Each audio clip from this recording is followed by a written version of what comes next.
Shalom, family. Shalom. Welcome to another new moon, new month that Yahweh's allowed for us to have here at the UCI, also in Babylon in our captivity. We are blessed to be able to have an understanding of the things that Yahweh has put forth, his commandments, his judgments, his statutes, his holy days, his Shabbats. It's a blessing for us to be able to have the freedom to be able to partake in these things. But as we have the freedom to partake in these things, let's not also haphazardly do these things, because these things were commandments. It's the haphazard issue of dealing with Yahweh's righteousness and Yahweh's righteous ways that got our forefathers kicked out of the land and hence have us in this place of our captivity. So as we learn and grow, let's make sure we're putting forth the best effort that we can to be able to stay on this narrow path that one day will lead to us being in a righteous kingdom. Tonight's class is entitled Set at Variance. Set at Variance.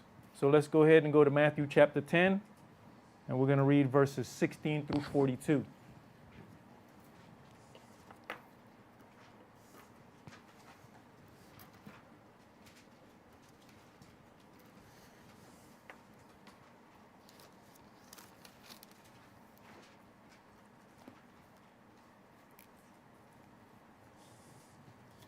Matthew chapter 10, and we're starting at verse 16. Behold, I send you forth as sheep in the midst of wolves. Be ye therefore wise as serpents and harmless as doves. So from the beginning, he's telling his disciples, behold, I send you forth as sheep in the midst of wolves. Let's understand something. The sheep have no way to protect themselves. The sheep have no way to defend themselves. So at this point, he's saying you're going to have to learn to be cunning in order to get out of certain situations. Harmless as a dove comes natural because they can't do anything to protect themselves. So what are they going to harm? The grass? So we also have to look at that situation as servants. When is it necessary to jump off the top rope, and when is it necessary to be harmless as doves? Go ahead. But beware of men, for they will deliver you up to the councils, and they will scourge you in their synagogues. And you shall be brought before governors and kings for my sake, for a testimony against them and the Gentiles.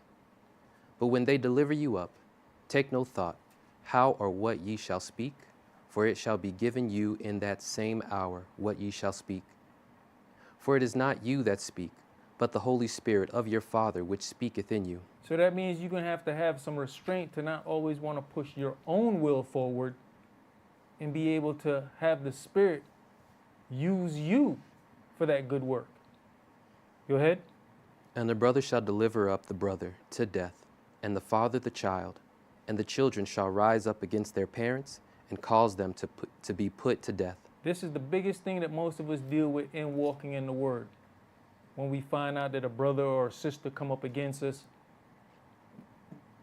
and there's a reason for the brother or sister, because that's when it's going to hurt the most. That's when you have to start dealing with yourself and looking deep within yourself to say, well, why this person? And then we have to realize that all of us ain't set for the same outcome. But that is the biggest heartbreak, when a brother or sister comes against you. You'd rather take it from a stranger. But we have to learn to take it patiently. He didn't say it just to say some kind words. He said it because this is what's going to be. This is that separation. This is that variance. Go ahead. And ye shall be hated of all men for my name's sake, but he that endureth to the end shall be saved. But when they persecute you in this city, flee ye into another. For verily I say unto you, ye shall not have gone over the cities of Israel till the Son of Man be come. The disciple is not above his master, nor the servant above his adne. It is enough for the disciple that he be as his master, and the servant as his adne. If they have called the master of the house Beelzebub, how much more shall they call them of his household? Fear them not, therefore, for there is nothing covered that shall not be revealed, and hid that shall not be known. What I tell you in darkness, that speak ye in light, and what ye hear in the ear, that preach ye upon the housetop. And fear not them which kill the body, but are not able to kill the soul, but rather fear him which is able to destroy both soul and body in hell. Are not 2 sparrows sold for a farthing? And one of them shall not fall on the ground without your Father. But the very hairs on your head are all numbered. Fear you not, therefore. Ye are more value than many sparrows. Whosoever therefore shall confess me before men, him will I confess also before my Father which is in heaven. But whosoever shall deny me before men, him will I also deny before my Father which is in heaven. Think not that I come to send peace on earth. I came not to send peace, but a sword. For I am come to set a man at variance against his father, and the daughter against her mother, and the daughter-in-law against her mother-in-law. And a man's foes shall be they of his own household. He that loveth father or mother more than me is not worthy of me, and he that loveth son or daughter more than me is not worthy of me. So at the point of separation, how many of us have conditioned our mind for that moment when we're going to have to separate from one of our children because they're that unruly? How much of us sit down and meditate on situations like that? Because we all love our children. But what happens when that one child gets to that point of that disobedience where you say, you know what, this is where we have to part? I can love you from a distance. It's a reality that we all have to start meditating on. When do we think about that brother or that sister that, you know what, man, you're going to have to stay over there and I stay over here? Communication limits, visiting limited, conversation limited. Because at some point, all you do is vex me.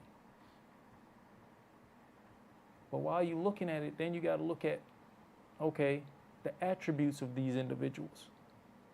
Are you on the path that I'm on? Okay, well, this is why this is, because that separation is necessary. That separation is needed. Go ahead. Verse 38. And he that taketh not his cross and followeth after me is not worthy of me. He that findeth his life shall lose it, and he that loseth his life for my sake shall find it. He that receiveth you receiveth me, and he that receiveth me receiveth him that sent me. He that receiveth a prophet in the name of a prophet shall receive a prophet's reward, and he that receiveth a righteous man in the name of a righteous man shall receive a righteous man's reward. And whosoever shall give to drink unto one of these little ones a cup of cold water only in the name of a disciple, verily I say unto you, he shall in no wise lose his reward. So verse 41 says, he that receives a prophet in the name of a prophet shall receive a prophet's reward. And he that receives a righteous man in the name of a righteous man shall receive a righteous man's reward. Do we address people in the right manner? Or are we somewhat biased depending on age and how long we've been around versus that person? I've had situations, and I'm going to be honest with you, where there's other priests here besides me. But I might be addressed as priest while the other person addressed it by, oh, what's up, brother? He who receives a righteous man in the name of a righteous man. He who receives a prophet in the name of a prophet. So this man has been anointed a priest, but he can't be addressed as a priest? That's a little bit of respect to persons to me. At the end of the day, if you're going to address me as priest and there's other priests here, and you don't want to address them as priests, you know what? Put me on the same level. Don't address me as priest either. That's not fair. Situations and circumstances might happen, and somebody see me have a situation, and I run and tell the other priests, and he couldn't wait to run and tell them priests, you know what?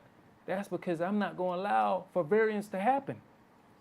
I'm making sure the other priests are all on the same accord and know what's going on. So that means we all looking out for the same thing. And depending on the situation, I might tell Big Black too, so he know what's going on. But see, people see things and don't know what they see. Oh, he ran to go tell so-and-so. Yep, he's another priest. And when you check it out, I've told all the priests. So that way we all on one accord and we all know what we're looking out for. We're not going to allow for variance to happen. Me and my brothers, we're going to have our problems, we're going to hatch it out, but when it comes to Yahweh's house, we're going to walk on one accord. So the quicker they're informed of what I see or I'm informed of what they see, the quicker we can all get on the same boat and watch individuals and see what's going on and how this play out. But at the end of the day, here's the problem. We should all be striving to be priests.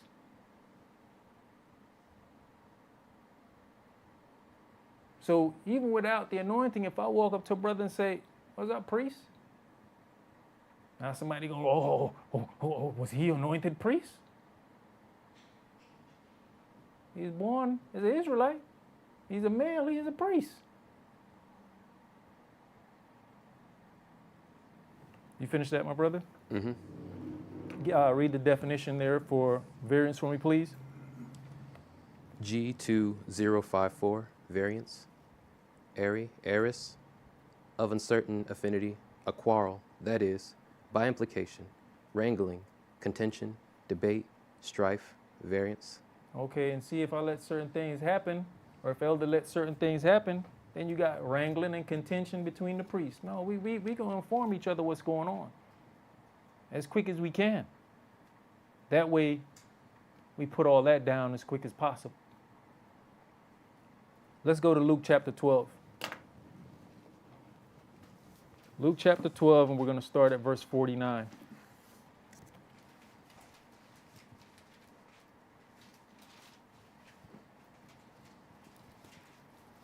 We all have to really ask ourselves, what are we striving for? Showing up every Shabbat, sitting in the seat, even helping out. What is your long-term goal for yourself? Where are you seeing yourself? What do you want for yourself? Because just coming in the building and sitting in the seat and helping around here still is not going to gain your salvation. There's a walk that has to be walked. There's deeds. There's a talk that has to be talked. We can all dress the part, but can we be the part? Like Yahshua said, if they hated me, then know for sure they hated you. Why is that? Because you're supposed to be walking like me. The goal is to be as him. That separation that he did from the world.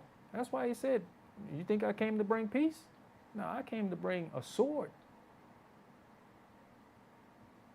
Go ahead. I am come to send fire on the earth, and what will I, if it be already kindled? But if I have a baptism to be baptized with, and how am I straitened till it be accomplished? Suppose ye that I am come to give peace on earth? I tell you, nay, but rather division. For from henceforth there shall be 5 in one house divided, 3 against 2, and 2 against 3. The father shall be divided against the son, and the son against the father, the mother against the daughter, and the daughter against the mother, and the mother-in-law against her daughter-in-law, and the daughter-in-law against her mother-in-law. And he said also to the people, when ye of a... Hold on, actually, that's it. Yep. Sorry, my bad. Yahshua stated that he came not to send peace, but a sword. When a sword cuts into flesh, it causes what was one to become separated. But did this separation start at the time that Yahshua said it, or was it happening before then? Yahshua came and he magnified the law. His coming would also magnify our belief in the physical temple versus the spiritual, thus causing a variance. Let's go to Mark chapter 13.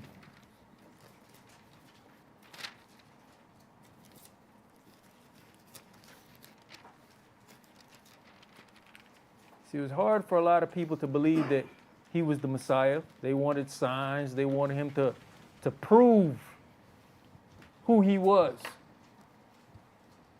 And that's the one thing that Elder keeps talking about. We let people put us into positions where we got to prove who we are. No, how about you prove who you are?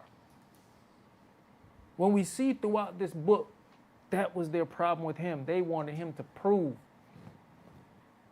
And at some point, Yahshua didn't have nothing to prove to them. It's either you're going to believe or you're not going to believe. A lot of people still responded to that physical temple. And up to this day, we still have people who believe in a physical building, as if the four walls captured the spirit and held it there.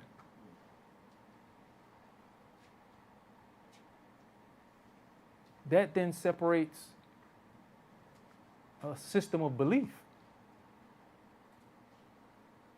Can you believe spiritually on things that you don't see, or do you have to physically see? That was our people's problem. They wanted to physically see things of proof. Go ahead. Mark chapter 13, verse 3 through 13. And he sat upon the Mount of Olives, over against the temple. Cephas and Jacob and Johanan and Andrew asked him privately, "Tell us, when shall these things be? And what shall be the sign when all these things shall be fulfilled?" So even the disciples having a bit of problem of belief, right? They're asking for signs.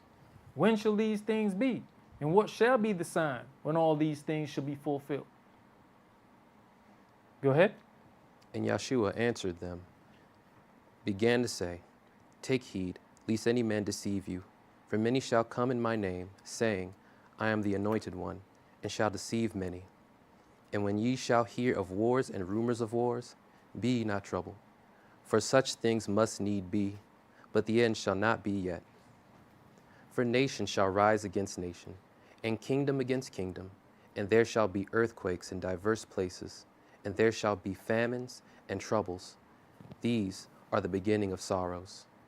But take heed to yourselves, for they shall deliver you up to councils, and in the synagogues ye shall be beaten, and ye shall be brought before rulers and kings for my sake, for a testimony against them. And the gospel must first be published among all nations. But when they shall lead you and deliver you up, take no thought beforehand what you shall speak, neither do you premeditate it. But whatsoever shall be given you in that hour, that speak ye, for it is not ye that speak, but the Holy Spirit." Going right back to what was said before. Take no thought for what you will say. It'll be given to you. But at the same token, if we don't understand what's in this book or haven't gone through in this book, how are we going to know what's being given to us to say? Can we give up and relinquish the power to let the Spirit use us for its purpose and not insert our own thought processes? You know, it says, and the gospel must be published among all nations. So if the gospel is going to be published in all nations, I guess Hebrew ain't the only language you need to learn, right? Because definitely that's going across against what's written here. That's going against what Yahshua is saying. But even with take heed and have no thought, do we not think it possible for what took place in Pentecost to be done again using us? They say, take no heed. You might be thinking, I'm going to say this, and all of a sudden, Spanish come out your mouth. Are you going to sit there and say, oh? Nah, you just let it flow. Later on, then you sit down and say, I didn't know I knew Spanish. We have to make ourselves open for the use of the Spirit. But even with being open for the use of the Spirit, we also have to be able to sit down with one another and talk to one another and let each other know where our shortcomings is. That way, when circumstances and situations happen, a brother might say, you know what? I know where he's at. Let me jump in and help him out here. At least he get overwhelmed. Because we have brothers who, one-on-one, great conversation, we put them in front of everybody, the thoughts go, the stuttering might happen. But that's where we're able to help each other along the way.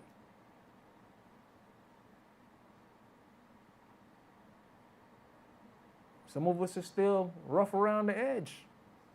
Where certain situations you say, nah, don't send that brother to go talk to that person. Because this is not going to go well right now.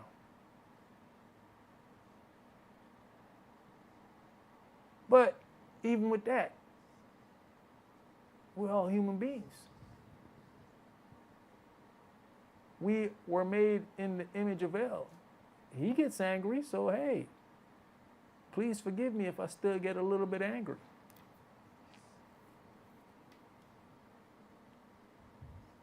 But circumstances and situations, when is it necessary and when is it not necessary is what we have to look at. Go ahead. Verse 12. Now the brother shall betray the brother to death, and the father the son, and children shall rise up against their parents, and shall cause them to be put to death. And ye shall be hated of all men for my name's sake, but he that shall endure until the end, the same shall be saved. All right, let's go to Luke chapter 22. And we're going to start at verse 47. Luke chapter 22 and verse 47.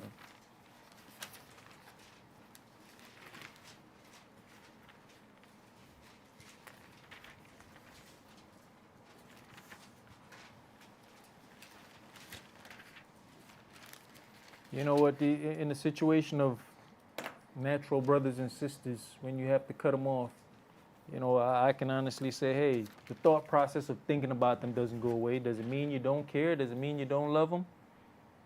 No, it doesn't mean that. But guess what? I love my life more.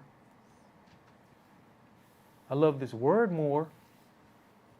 I'd like to be in the kingdom one day. So, yeah, we still think about those people.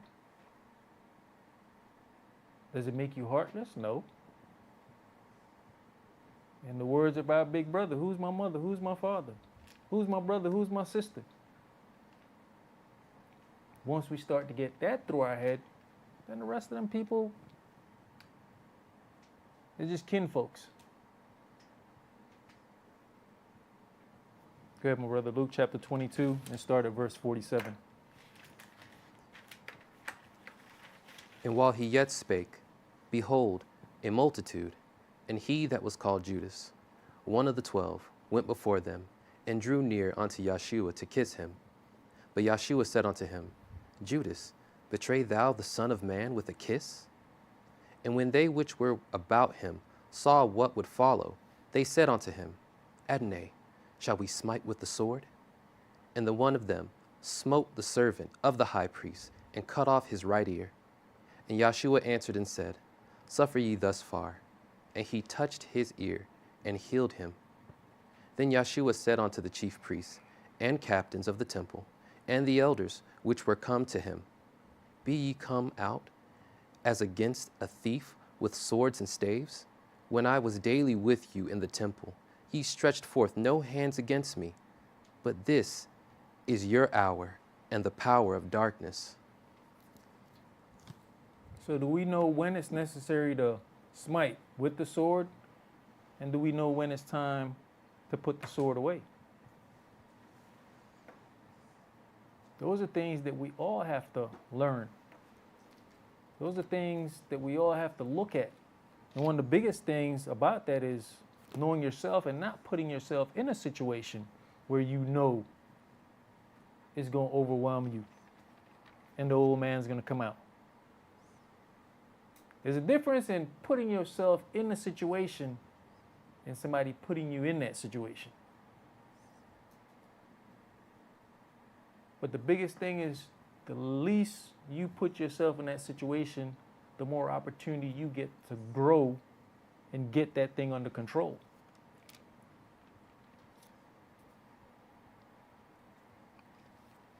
We all ride down the street. We all see people do stupid things. But do we rage the way they're raging, or do we learn to just calm down? Let them do what they're doing. Our people are dying day by day because of stupidness.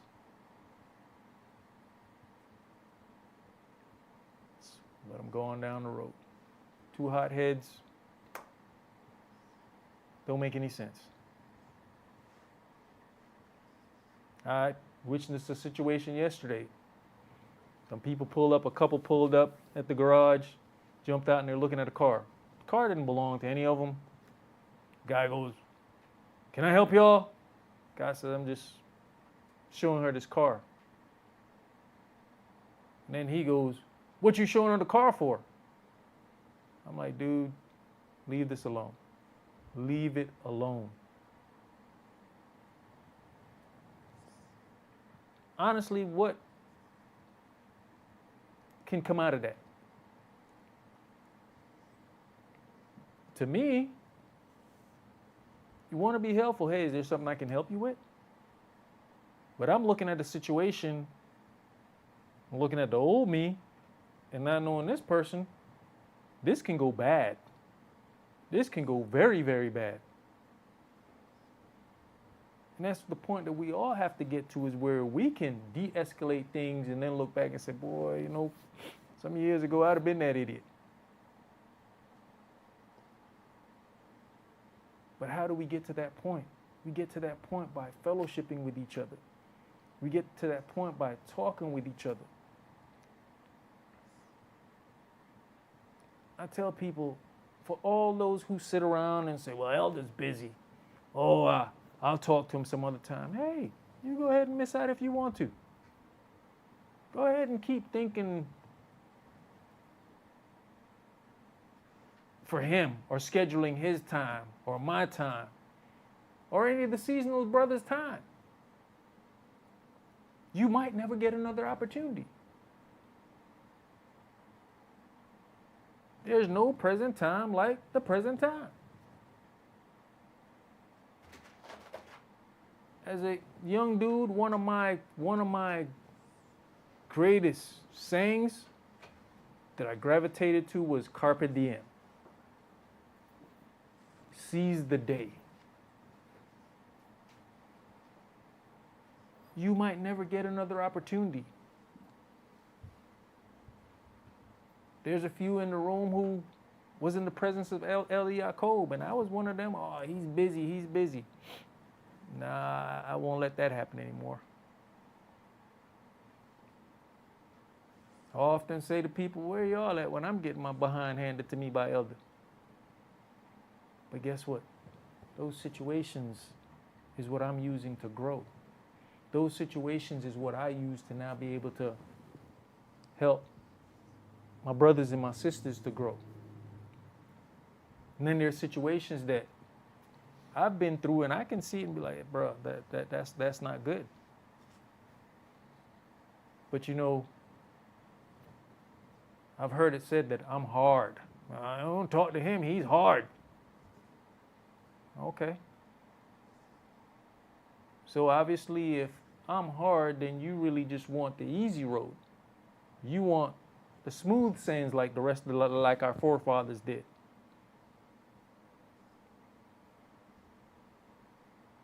This walk is hard. This walk is rough and rugged. But most of y'all can attest to the fact that the more you do it, the easier it becomes. So we're going to keep running from the pitfalls and the dips in the road? Or we just make up our mind and say, straightforward is the way, narrow is the path, no deviation. Yahshua said, some of you will be put to death for my name's sake. How many have rattled that around in your head and meditated on it?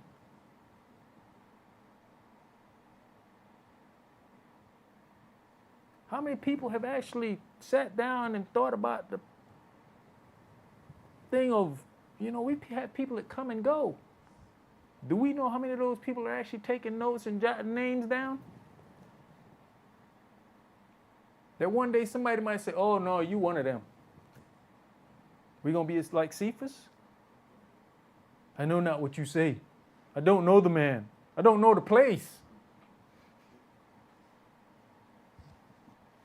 Come on, man. We have to really start to understand Yahweh called most of us out for this variance, for this separation. It is that strife that got us here. It is that strife that keeps us here. I don't know about anybody, but when it comes to this word, bring it on. It brings glee. Makes me happy to want to talk about it. And it makes me even happier when an idiot comes to me thinking he know it.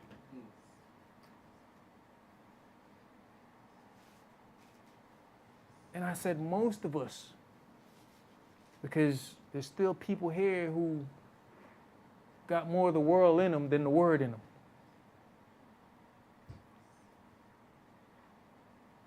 So then you're going to have to figure out, what are you really looking for out of this? Go ahead, my brother. Was that it? Yeah, that was it. All right, let's go to Micah chapter 7.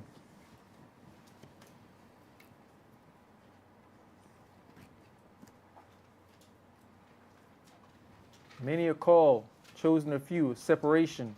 Separation begins when you're called to the word. But then you have to stay the course to be chosen. You've got that choice. We read the stories. We read the outcomes.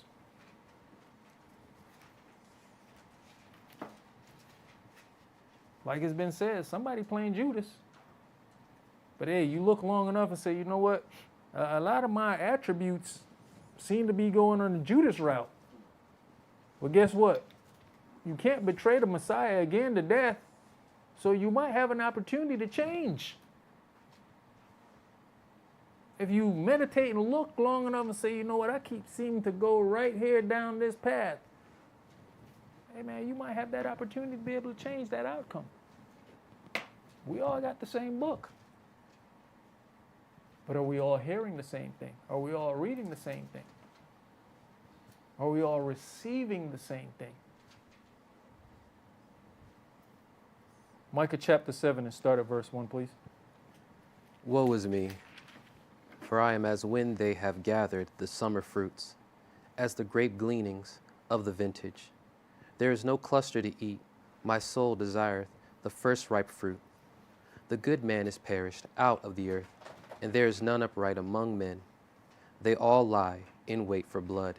They hunt every man his brother with a net, that they may do evil with both hands earnestly.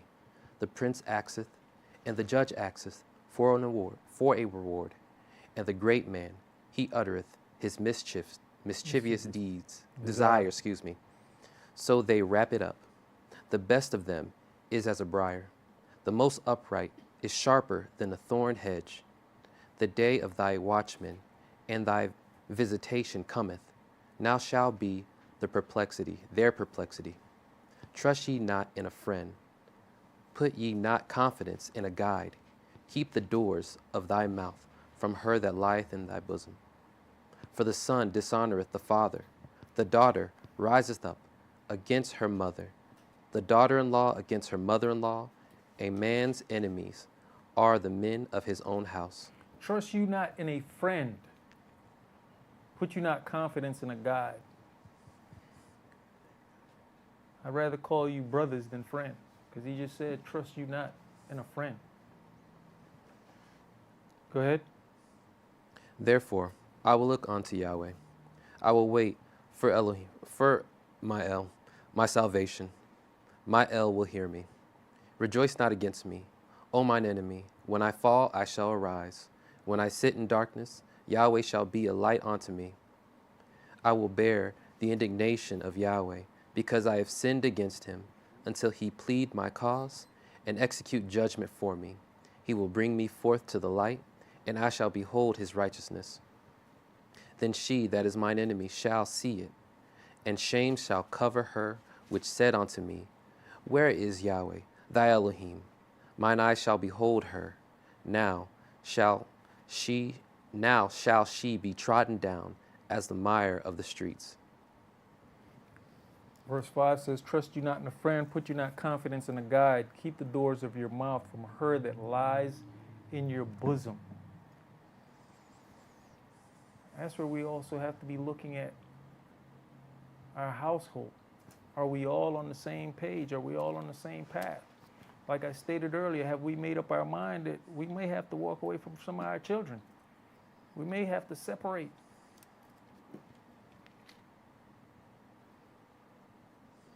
May have to separate and cause variance with a spouse as well, brothers, sisters. Even around here, I've heard it say, oh, there's cliques. There's cliques. Now, for those who think it's a clique, if you sit down and really watch, is it really a clique? Or is it that you're in fellowship mode and the people who've moved off are servants, workers, who've gone on to the job to do what's necessary around Elohim's house, and you didn't understand that deviation. You didn't understand that we're not going to sit around and fellowship all day. For those who are online and have not heard it said, we are a works-based congregation. So the worker bees know, okay, it's time to go do this business. So then that's now considered a clique?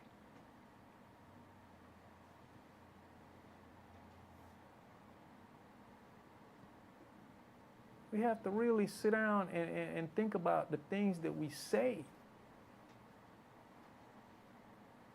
and put forth out into the atmosphere.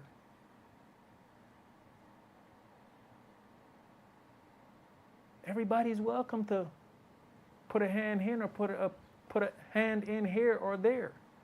And in certain situations, if you're not equipped, then we can find something else for you to do. But don't label those people that work together and know when it's time to move because you've seen them move in unison. Oh, that's a clique.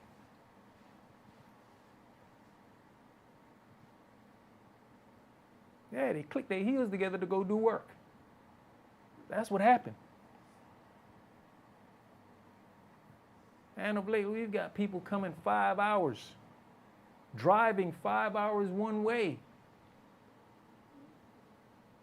And from day one, we'll be here till we're ready to go 1, 2 o'clock in the morning. So how is it that seasonal people want to mention the word clique when a newcomer can come and fall right in and run with everybody else? Now, if that person was coming just to fellowship, which is what a lot of people say when they send an email, I'd like to come and fellowship with y'all. Now, if that's the mindset that you have, that you're coming just to fellowship with us, and you see people move, man, they ain't even right. Everybody just got up and left me. Yes, because we're a work-based congregation. So if you're coming to visit, you might bring work clothes with you. Unless you're going to be sitting at the table by yourself. We're going to give you an hour or two and chit chat with you.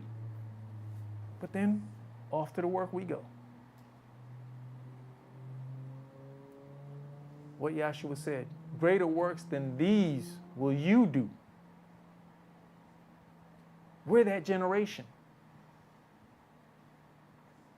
So yeah, if variance and separation is what takes place, that's what we do. We move on. And if you look, you might see one group go one way, and then you might see that same one group split into 2 or 3 other groups.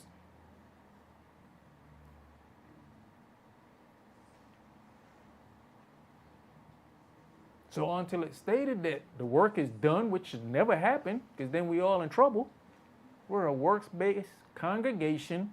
Bring work clothes with you.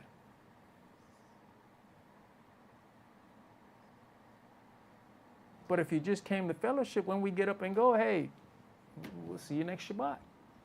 Don't feel left out because you put yourself out.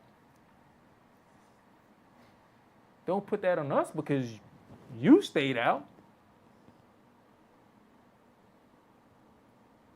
Where are we at, my brother? Matthew. Let's go to Matthew chapter 4. Time is getting short and situations and circumstances are getting too serious for us to still be playing petty games. You know, my elder said this, man, how many years ago? There's too much crap going on and it needs to stop.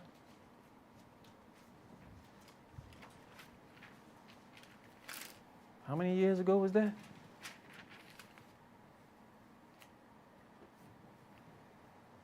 And here we are, still dealing with the same things the old man dealt with. But it's those things that creates those separations. It's those things that make you look and say, I see how that person moved. I see how that person moved.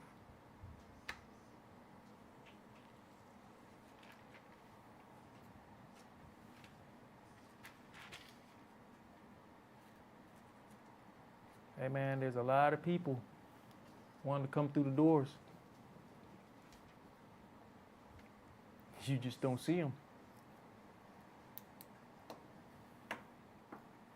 Go ahead.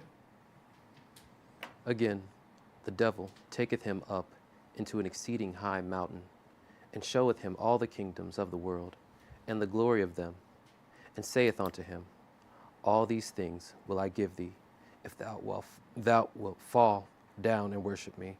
And then saith Yahshua unto him, get thee hence, Satan, for it is written, thou shalt worship Yahweh thy Elohim, and him only shalt thou serve.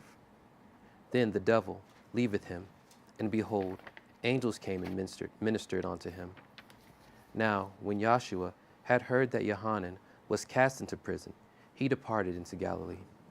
And leaving Nazareth, he came and dwelt in Capernaum, which is upon the sea coast, in the border of Zebulun and Naphtali, that it might be fulfilled which was spoken by Esaias the prophet, saying, the land of Zebulun and the land of Naphtali, by the way of the sea, by Jordan, Galilee of the Gentiles. The people which sat in darkness saw great light, and to them which sat in the region and shadow of death light is sprung up. From that time Yahshua began to preach and to say, repent, for the kingdom of heaven is at hand. And Yahshua, walking by the sea of Galilee, saw 2 brethren, Simeon, called Cephas, and Andrew, his brother, casting net into the sea, for they were fishers. And he said unto them, follow me, and I will make you fishers of men. And they straightway left their nets and followed him. And going on from thence, he saw other 2 brethren, Jacob the son of Zebedee, and Johanan his brother, in a ship with Zebedee their father, mending their nets, and he called them. And they immediately left the ship and their father and followed him. That's it. Now, when you look back at the beginning of this, right? We see Satan comes at Yahshua right after his baptism. Now, imagine if Yahshua had fell for any of this. Then there wouldn't have been these disciples that was brought on. This is right at the beginning of his walk. He tried to make him fall. And then right after that, we see what? Now he starts putting his team together. And that's what a lot of us don't see, is that it's the beginning of our walk, that all the trials and tribulations come. But what he said, endure to the end. Endure to the end. He played with the word. Lucifer played with the word. What was the definition of variance? Strife, contention. What does that strife and contention come to us about? The word. And that's what Lucifer tried to bring, a variance, separating him from what was going to be. Make sure he didn't get there. But he was strong enough in his weakest moment to keep going. And I say strong enough in his weakest moment because he had been fasting for 40 days and 40 nights. We also are going to have this time coming up where famines and pestilence going to come up on the land. What you going to do for a morsel of food? What you going to do to feed the family? Feed the children?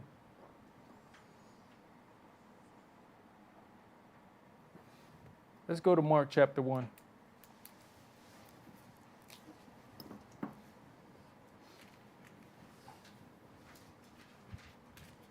Mark chapter 1, and we're going to read verses 16 through 20.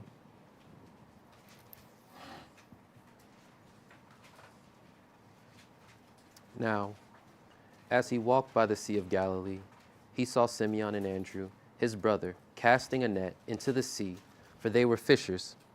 And Yahshua said unto them, Come ye after me, and I will make you to become fishers of men.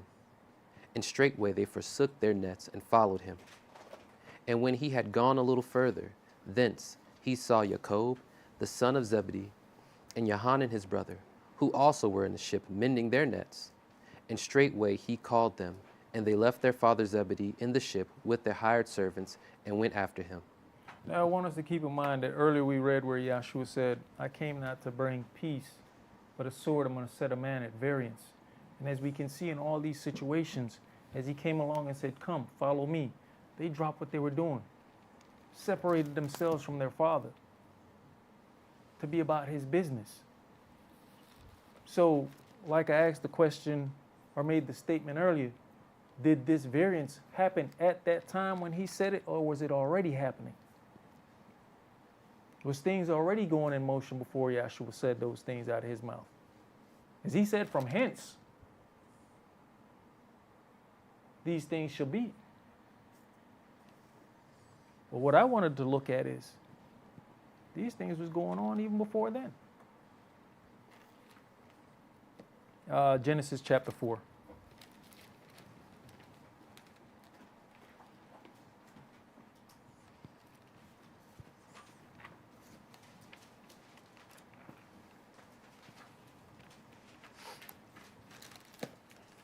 And later on, we're going to see why these things was going on even before he stated it to his disciples.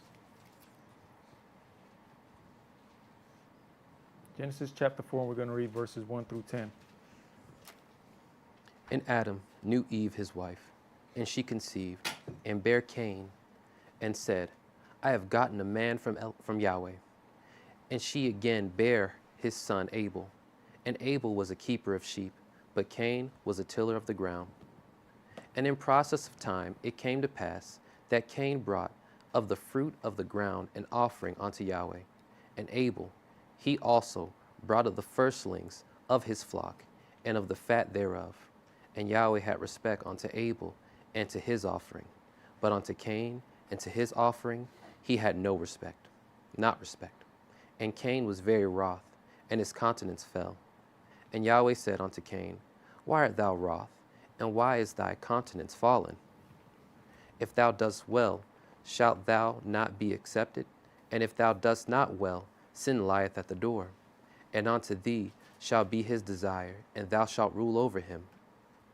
And Cain talked with Abel, his brother, and it came to pass, when they were in the field, that Cain rose up against Abel, his brother, and slew him. And Yahweh said unto Cain, Where is Abel thy brother? And he said, I know not. Am I my brother's keeper? And he said, What hast thou done?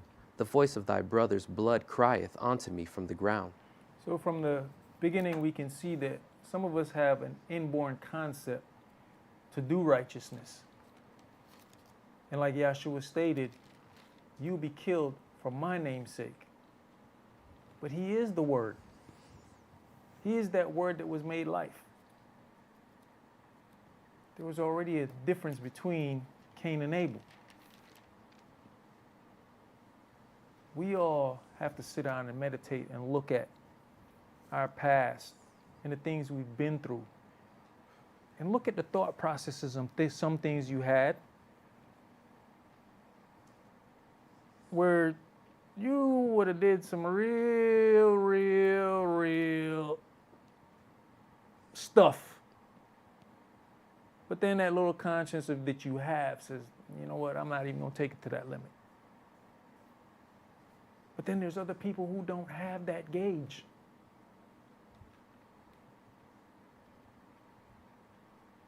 That's the difference of why you're sitting in this room and not somebody else. There's always been that gauge. If you look at yourself and meditate, you've always had that gauge.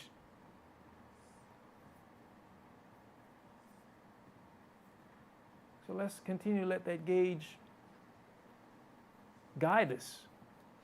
Don't come this far to fall short. But even with the gauge, then we have brothers and sisters that we can lean upon. And go and talk about circumstances and situations. I've had circumstances and situations where I had to talk to my brother, and he said, yo, bro, look, you do this, bro, you're not going to be in a position to be able to protect the rest of your family. You're going to remove yourself out of the way.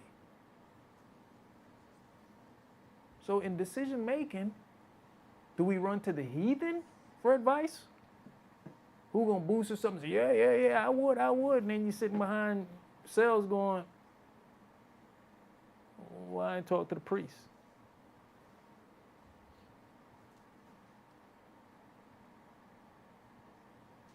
Good advice, good help is only as useful as you use it. If you have a tool and you don't know how to use it, you might as well say you don't have that tool because you don't know how to use it.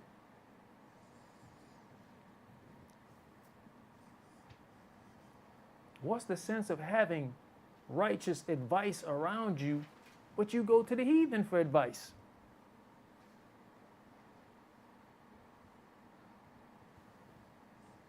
That obviously means that you really don't want to do better. You really don't want to be better.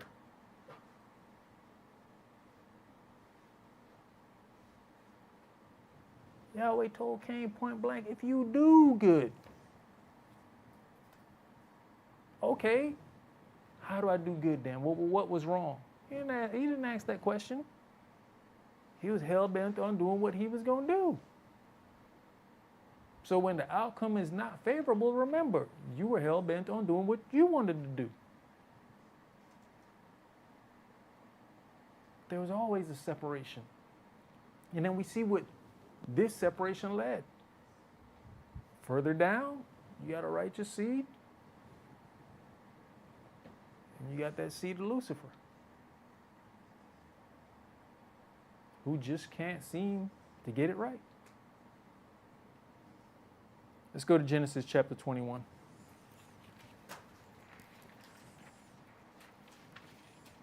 So from the beginning, we can see that brother was against brother. Variance was set. Just as something simple as presenting an offering to Yahweh created a separation and a variance. Genesis chapter 21, and we're going to start at verse 1. And Yahweh visited Sarah, as he had said, and Yahweh did unto Sarah, as he had spoken. For Sarah conceived, and bare Abraham a son in his old age, at the set time of which Elohim had spoken to him. And Abraham called the name of his son that was born unto him, whom Sarah bare to him, Esau. And Abraham circumcised his son Esau, being 8 days old, as Elohim had commanded him. And Abraham was 100 years old when his son Esau was born unto him. And Sarah said, Elohim hath made me to laugh, so that all that hear will laugh with me. And she said, Who would have said unto Abraham that Sarah should have given children in suck? For I have borne him a son in his old age. And the child grew and was weaned. And Abraham made a great feast the day that Esau was weaned. And Sarah saw the son of Hagar, the Egyptian, which she had borne unto Abraham, mocking. Wherefore she said unto Abraham, Cast out this bondwoman and her son, for the son of this bondwoman shall not be heir with my son, even with Esau. And the thing was very grievous in Abraham's sight, because of his son. And Elohim said unto Abraham, Let it not be grievous in thy sight, because of the lad, and because of thy bondwoman. In all that Sarah hath said unto thee, hearken unto her voice, for in Esau shall thy seed be called. And also of the son of the bondwoman will I make a nation, because he is thy seed. And Abraham rose up early in the morning, and took bread and a bottle of water, and gave it unto Hagar, putting it on her shoulder, and the child, and sent her away, and she departed, and wandered in the wilderness of Beersheba. Now, Sarah said that this bondwoman's son will not be heir with my son. I stated earlier, how many of us are prepared to walk away from a child that's of disobedience? Or do we keep that child around and allow that child to then corrupt the rest of the children? Do we look at attributes? Do we know and look at the value and say, hey, you can't be here? Because guess what? Only one can be heir. So what happens is you keep them around, and we saw what happened to Yosef as they realized that, wait a minute, you mean you're going to rule over us? We see that Ishmael was mocking. See, nowadays, what we get is people mocking the word. And how do you mock the word? By being a part of this word, but yet you go to the heathen for advice. You mock the word by saying I'm a part of this, but yet every time you turn around, you with the heathen. You desiring to do what the heathens do. Then you mocking the word. So when Yahweh says cast them out or cast her out, don't be upset. But no, what you're going to be upset is the person that Yahweh used to cast you out. That's what you're going to be upset at. You're not going to look at it's your deeds that caused you to get cast out, because you were busy mocking the word in your movements, in your conversations, in your deeds. But how many of us look at that as mocking the word? You are creating your own separation. Because then I don't know how to follow you. I don't know how to take you. Are you trying to be a servant?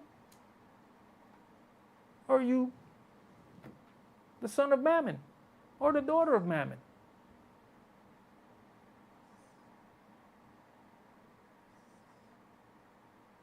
But at some point, what does it say? You can't serve two masters.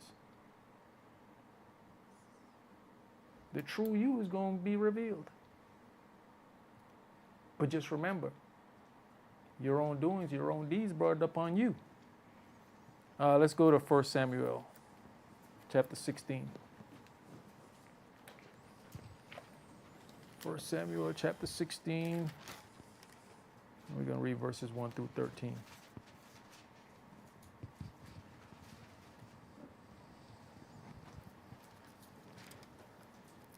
And Yahweh said unto Samuel, How long wilt thou mourn for Saul, seeing I have rejected him from reigning over Israel? Fill thine horn with oil, and go. I will send thee to Jesse the Bethlehemite, for I have provided me a king among his sons. And Samuel said, How can I go? If Saul hear it, he will kill me. And Yahweh said, Take a heifer with thee, and say, I am come to sacrifice to Yahweh. And call Jesse to the sacrifice, and I will show thee what thou shalt do. And thou shalt anoint unto me him whom I name unto thee. And Samuel did that which Yahweh spake, and came to Bethlehem. Jump to verse 9 for me. Then Jesse made Shema to pass by, and he said, Neither hath Yahweh chosen this. Again, Jesse made 7 of his sons pass before Samuel. And Samuel said unto Jesse, Yahweh hath not chosen these. And Samuel said unto Jesse, Are here all thy children? And he said, There remaineth yet the youngest, and behold, he keepeth the sheep. And Samuel said unto Jesse, Send and fetch him, for we will not sit down till he come hither. So just from that conversation, there was already a separation between David and his brothers. He keep the sheep. He's nobody. He ain't no big deal.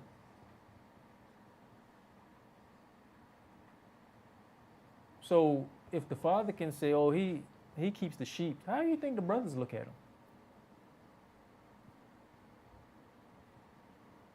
Because this is being said in front of them. So of course they're going to have the same outlook and the same attitude towards him. And we can go and see that. Let's go to, keep going. And he sent and brought him in. Now he was ruddy, and withal of a beautiful countenance, and goodly to look at, goodly to look to. And Yahweh said, Arise and anoint him, for this is he. All right, let's go to 1 Samuel chapter 17. Let's look at this thought process that I was speaking of.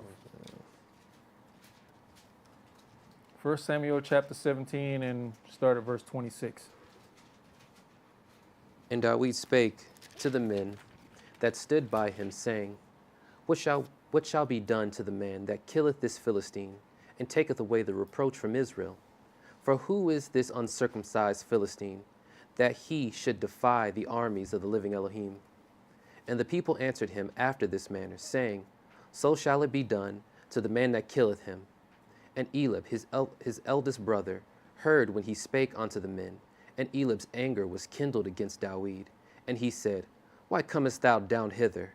And with whom hast thou left those few sheep in the wilderness? I know thy pride, and the naughtiness of thine heart, for thou art come down, that thou mightst see the battle.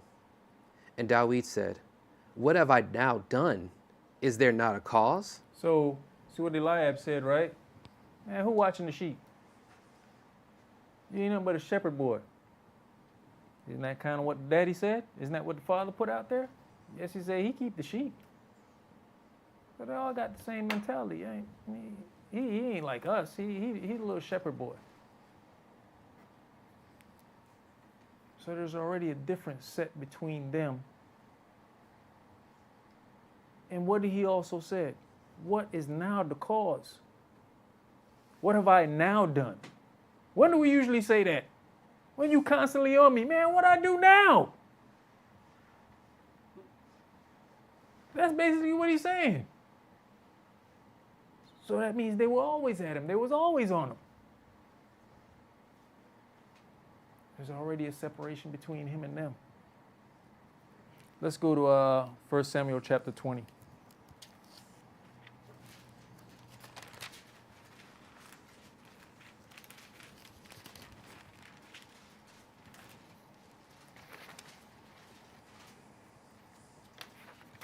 First Samuel chapter 20 and start at verse 25, please.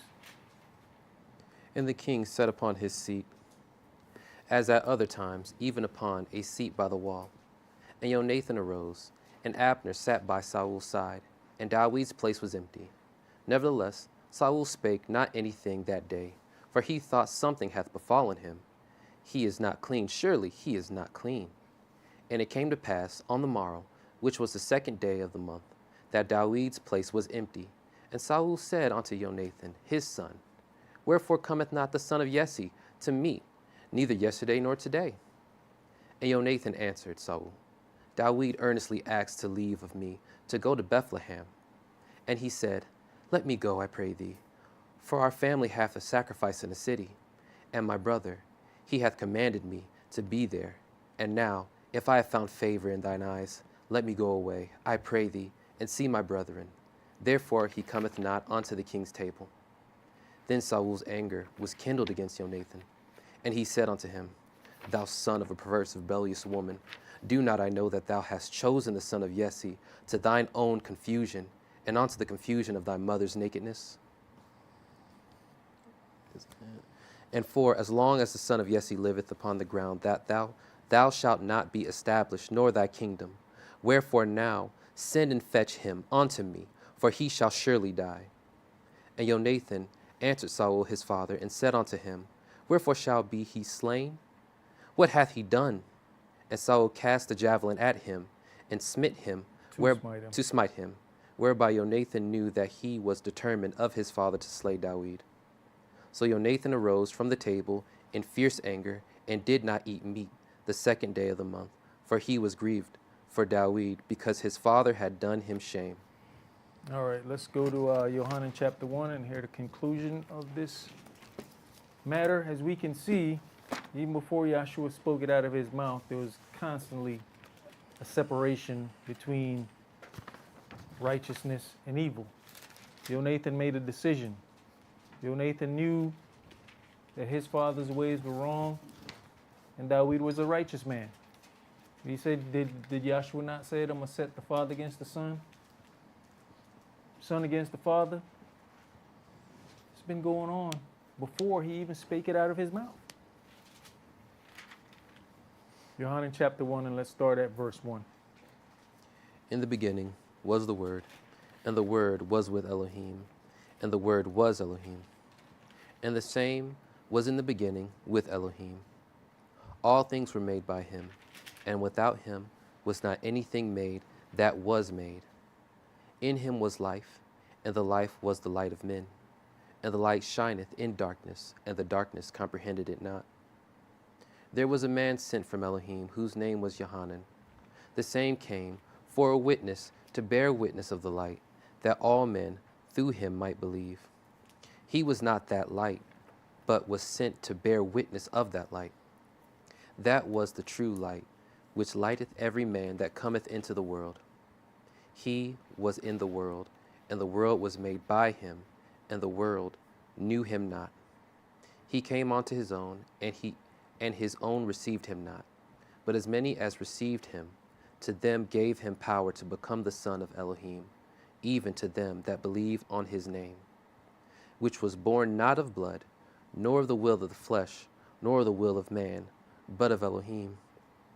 And the Word was made flesh, and dwelt among us, and we beheld his glory, the glory as of the only begotten of the Father, full of grace and truth.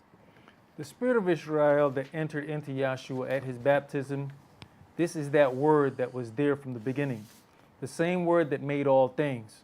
The sword came up on man in the garden when man made a decision to go against the commandment that was given to him, setting him at variance with his Father, his Creator, and Elohim. It caused variance between him and the earth. It also changed the relationship between him and his wife, his helpmeet. Genesis chapter 3 and verse 24 says, So he drove out the man, and he placed at the east of the Garden of Eden cherubims and a flaming sword which turned every way to keep the way of the tree of life. So after the sin in the garden, it was set that man would have to survive the variance or separation caused by the sword in order to have access to the tree of life. This sword is the Word that was made flesh. Revelations chapter 2, verses 16 through 17, Repent, or else I will come unto you quickly, and will fight against them with the sword of my mouth. He that has an ear, let him hear what the Spirit says on to the churches. That's all we're going to do for this evening. Enjoy your new moon. Shalom.